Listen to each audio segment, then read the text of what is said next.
You wake up late again, and your phone is already in your hand. You do not remember exactly when you picked it up. Maybe you were only going to check one message. Maybe you were only going to watch one short video before getting out of bed. Maybe you told yourself you just needed a few minutes before facing the day. But the few minutes stretched. One video became another. One game became another round. One little delay became the shape of the whole morning. Nothing dramatic happened. Nobody came into the room and accused you of ruining your life. There was no big collapse, no obvious disaster, just a quiet kind of disappearing. A day slowly slipping through your fingers while a part of you watched it happen. And then, later, when the room gets still and there is nothing left to distract you, the question comes back. What am I actually doing with my life? Most people would have a quick answer for this. They would say you were lazy, undisciplined, immature. Maybe you need a better routine, a stricter schedule, a colder shower, a cleaner desk, a stronger morning plan. And maybe there is some truth in that, but it does not explain the whole thing. Because the strange part is, many people who live like this do not have empty minds. They often have too many ideas. They can imagine a better life in detail. They can picture the body they want, the business they might build, the book they could write, the kind of man they might become, the version of themselves that would finally make everything make sense. They are not missing dreams. In a way, that may be the problem, because dreams are safest before they become real. When a dream is still in your head, it can stay perfect. It has not been rejected yet. It has not been judged by anyone. It has not met competition, boredom, money, deadlines, feedback, or the simple humiliation of being a beginner. In your imagination, you can still be the kind of person who would be great if you really tried. But the moment you begin, that story changes. Suddenly the dream has a first draft, a weak attempt, a number, a response, a result. Suddenly, your potential is no longer floating above your life as a beautiful possibility. It has to touch the ground. And that is where some people freeze. Not because they do not care, not because they have no ambition, but because starting for real means risking the loss of an identity they have been quietly protecting for years. The identity of being someone with potential. There is a particular pain in believing you are meant for something more while watching yourself do almost nothing with the life in front of you. It creates a split inside a person. On the outside, the behavior looks careless, scrolling, delaying, joking things off, avoiding serious conversations, staying up too late, letting responsibilities pile up. But underneath, there may be something more fragile happening. A person may be trying to protect the version of himself that has never been tested. That is why calling it laziness can be too simple. Laziness says, you do not want to work. But this pattern often says something more complicated. I do not want to find out what happens when I really try. Because if you never fully try, you can still keep one story alive. Maybe I could have done it. Maybe I would have been great. Maybe I am not behind. Maybe I just have not started my real life yet. That thought can become strangely comforting. It gives you a way to avoid the pain of failure without having to admit you are afraid. You can delay the application, the project, the workout, the apology, the serious decision, the honest conversation. And as long as it stays delayed, it stays untouched. It cannot fail if it never enters the world. But over time, the protection starts to become a prison.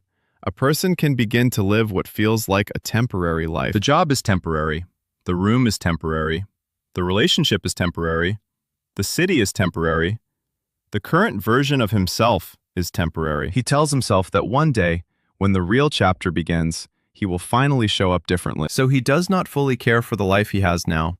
He does not clean the room because this is not the real home yet. He does not give his best at work because this is not the real career yet. He does not fully commit in love because maybe someone better, easier, more perfect is somewhere else. He does not finish what he starts because the finished thing would be too real. It could be measured. It could disappoint him. At first, this looks like freedom. No fixed path, no heavy responsibility, no one telling him what to do. Every door still open. But there is a kind of freedom that is not really freedom. It is just fear with better language. Real freedom includes choice, and choice always costs something. When you choose one path, you lose the fantasy of all the other paths. When you commit to one person, one craft, one body of work, one direction, You lose the comfort of being undefined. That is why some people keep every door open, not because they are truly free, but because walking through one door would make them real. And becoming real is uncomfortable. Real means you can be seen. Real means you can be rejected. Real means your effort can be compared to your imagination, and the comparison may hurt. Real means you may discover that you are not naturally brilliant at the thing you loved, picturing yourself doing. Real means you may have to start at the bottom, repeat boring tasks, ask for help, receive feedback, and keep going when nobody is impressed. For someone who has built his self-worth around the idea of being special, ordinary effort can feel like an insult. Doing small things seriously can feel beneath him. A regular job feels like a trap. A simple routine feels like a loss of identity. Washing dishes, paying bills, sending emails, showing up on time, finishing one imperfect task. All of it can feel too small for the person he imagined himself to be. But this is the hidden contradiction. The person who refuses ordinary effort in order to protect his specialness often ends up living an ordinary life by accident. Not the grounded kind of ordinary that builds character. The empty kind. The kind where years pass without anything being chosen deeply enough to shape him. The cost is not only lost time, it is lost trust. Because somewhere inside, a person always knows when he is avoiding his own life. He may distract himself for hours, but the knowledge does not disappear. It waits for quiet moments. It shows up when someone younger passes him. When an old friend moves forward. When a partner asks where this is going. When another year ends and he realizes he is still preparing to become someone he has not begun becoming. This is where the shame can get heavy. And shame usually does not make people grow. It often sends them back into the same hiding places. More scrolling, more sleep, more fantasy, more resentment toward people who seem to be moving, more excuses that sound reasonable enough to avoid the deeper truth. So the point is not to attack the part of you that has been avoiding reality. The point is to understand what that part was doing for you. It was trying to protect you from the pain of finding out. Finding out that you are not as far ahead as you thought. Finding out that your first attempt is clumsy. Finding out that the world will not reward your potential unless it becomes practice, patience, and visible work. That protection may have helped you avoid pain for a while, but it also kept you from becoming solid. This is where the shift begins. Growing up is not the death of the dreamer. It is the moment the dreamer stops living only in imagination and begins accepting a structure strong enough to carry the dream into the real world. Responsibility is often treated like a cage. A schedule, a commitment, a job, a deadline, a promise, a routine, a person counting on you. These things can look like the enemies of freedom.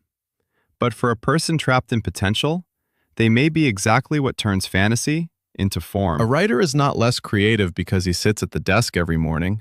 He is giving his creativity somewhere to land. A man is not less ambitious because he starts with a small job, a small project, or a small act of discipline. He is giving his ambition a body. He is letting it become something that can survive outside his imagination. The question changes. It is no longer, how do I prove that I am special? That question keeps you trapped, because every action becomes a test of your entire identity. If the result is bad, you feel exposed. If the feedback is harsh, you feel smaller. If progress is slow, you start looking for a way back into the fantasy where you were still untouched. A more honest question is quieter. What is one action that would move me out of imagination and into reality today? Not an action that proves you are brilliant. Not an action that fixes your whole life. Not an action that finally makes you the person you always imagined. Just one real action. Cleaning the room is not about becoming perfect. It is a way of telling your mind, this is not a temporary life I get to neglect. Sending the application is not about guaranteeing success. It is a way of no longer protecting your ability by keeping it invisible. Finishing the small project is not about changing everything overnight. It is about letting one real thing exist outside your head. That matters more than it seems, because a real, imperfect thing teaches you more than a perfect, imagined thing ever can. The first adult act is not success. It is letting reality meet you before you feel ready. And this does not require self-hatred. You do not have to become cruel to yourself in order to grow. In fact, cruelty often becomes another excuse to collapse. The shift is not from comfort to punishment. It is from fantasy to contact. Contact with the room you live in. Contact with the work you say you want. Contact with the people affected by your avoidance. Contact with the limits of your current ability.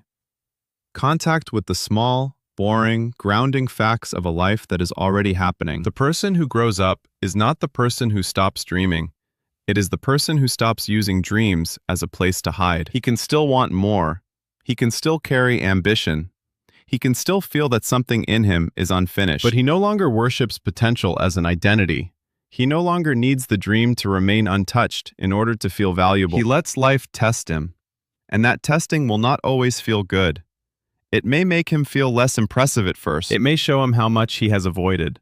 It may force him to become a beginner in places where his imagination had already made him a master. But that is the beginning of becoming real. Potential becomes a prison when you use it to avoid becoming real. It becomes power only when you are willing to let it be shaped by reality. Maybe growing up is not the moment you stop dreaming. Maybe it is the moment you stop using dreams as a place to hide. And once you see that, another question appears. How many parts of your life have you called freedom simply because you were afraid to choose?